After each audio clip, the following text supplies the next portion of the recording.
Hello, this is the luckiest maths teacher in the world. Thank you so much for tuning into this video in which we apply our knowledge of quadratics to worded problems.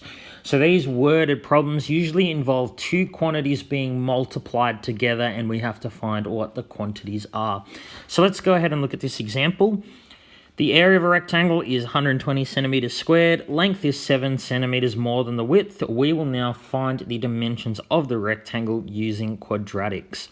So the process here for solving worded problems using quadratics isn't really much different to the process we use to solve worded problems involving linear equations. So what we first need to do is define our variable, let x be whatever you're trying to find, then we form an equation and then we solve it. The only difference between solving worded problems with quadratics and solving worded problems with linear equations is the last step, how you actually solve the equation. So let's start this example by defining a variable. So we're going to let x be what we're trying to find. So we're asked to find the dimensions of the rectangle. So we need to find the length and the width of the rectangle. So I'm just going to let x equal the width or the length, doesn't matter. I'll just let it equal the width. I don't want to let y equal the length. The reason is because then my equation will have two variables, x and y. So that won't help us. We don't know how to solve a quadratic equation with x's and y's in it. So what we have to do is I have to write the length in terms of x, and that's easy to do. If the length is 7 centimeters more than the width, and the width is x, the length will just be x plus 7. So I've defined the two things that I want to find using the same variable, and that's what you will have to do. So now I've just got one variable to contend with, which is x's. So now I'm going to form the equation. So the area of the rectangle is just the width and the length multiplied together. So this is the area in terms of x. But we're also told that the area of the rectangle is 120. So this is now my equation. This is a quadratic equation. So remember to solve a quadratic equation, just like we have done for the last few lessons, we need to get one side equal to 0. And we want to put it in expanded form. We don't want this factorized bit. So first thing I'm going to do is expand the brackets. So I distribute the x to everything inside the brackets.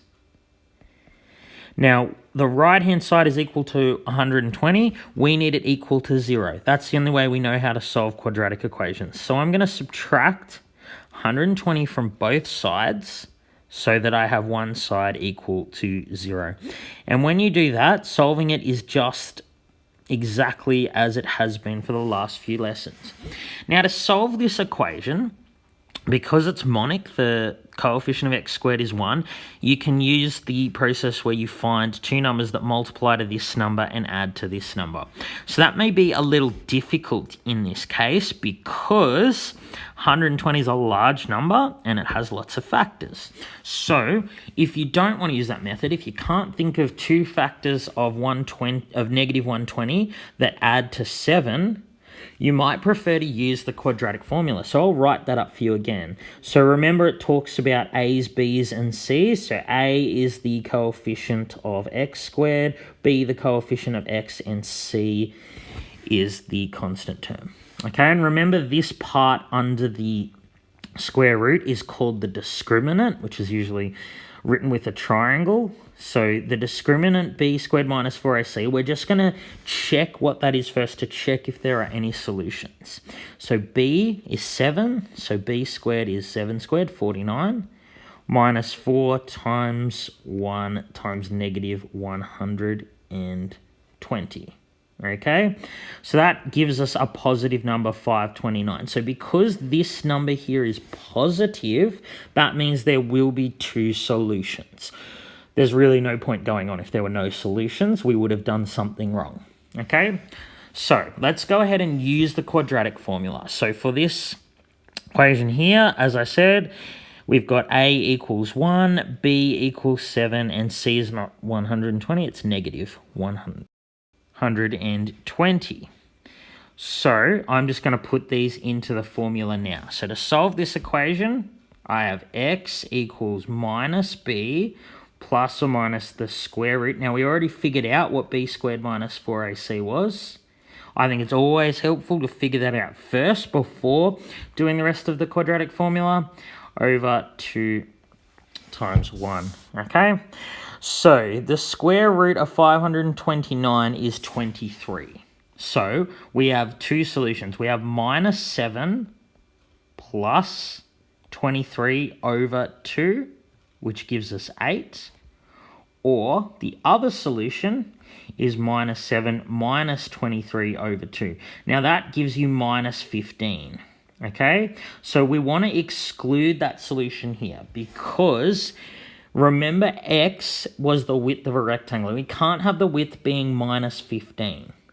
So the quadratic formula gave us two solutions, but we're only going to accept one, and that's this one here. So x equals 8.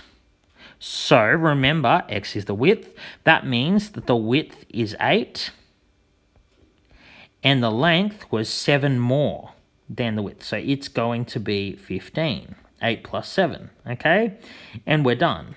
We know that's the right answer because 15 is 7 more than 8, and 15 times 8 is equal to 120. There isn't another solution we could have for this particular question because the other solution from the quadratic formula was negative. So we are done. I'm going to do one more example and do it a little quicker this time. Please pause and copy this down if you need. All right, so this question, the sum of the squares of two consecutive even numbers is 340. What are the two numbers? So here we're talking about squares. This is why this is going to be involving quadratic equations. So again, we have two quantities we need to find, two numbers, but we don't want to call one x and one y. What we're going to start off by saying let x equal one of the numbers we're trying to find. I'm just going to let x be the smaller number. And the other number we need to define in terms of x. So consecutive means one after the other. So if x is a smaller even number, the next even number will be x plus 2. Okay, like the next even number after 12 is 14, and the next even number after 14 is 16, and so on.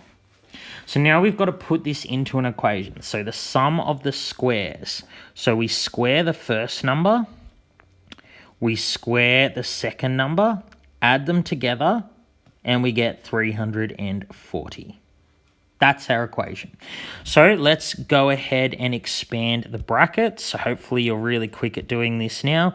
To expand these brackets, you square the first term, you square the last term, and what goes in the middle is twice the product of the two things inside the bracket. So 2 times 2 times x.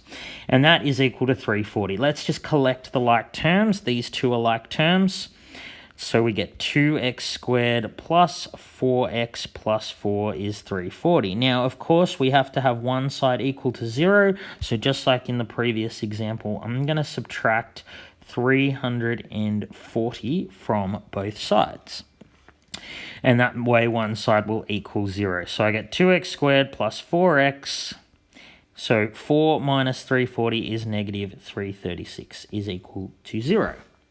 Now because this term, and this term, all three have the same common factor of 2, it might be easiest for you to divide each term by 2.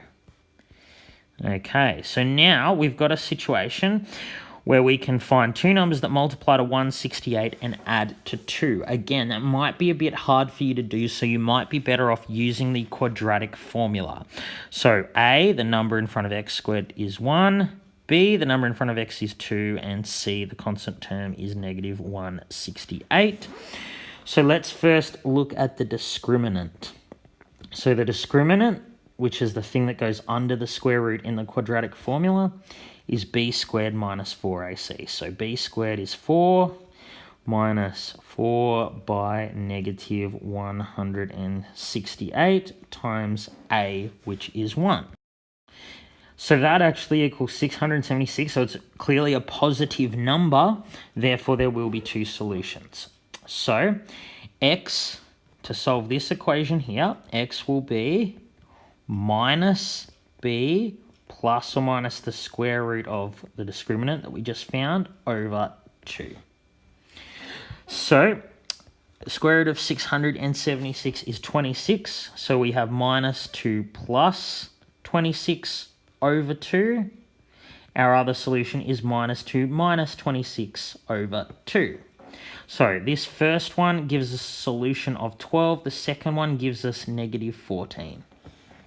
So we have, again, a positive solution and a negative solution. Now, this one here just said 2 consecutive even numbers. There's no reason that they can't be negative. In the previous example, we couldn't have a negative answer because it was representing the length of something. But in this case, there's no reason that they can't be negative. So if x is 12, if the smaller number is 12, then the larger number is positive 14. On the other hand, if the smaller number is minus 14, then the larger number will be minus 14 plus 2, because the larger number is just 2 more than the smaller one. Okay, they are the two sets of solution. So the two numbers are either 12 and 14 or negative 14 and negative 12. Both solutions work. All right, I hope you've enjoyed this video. This has been the luckiest maths teacher in the world. Have a great day.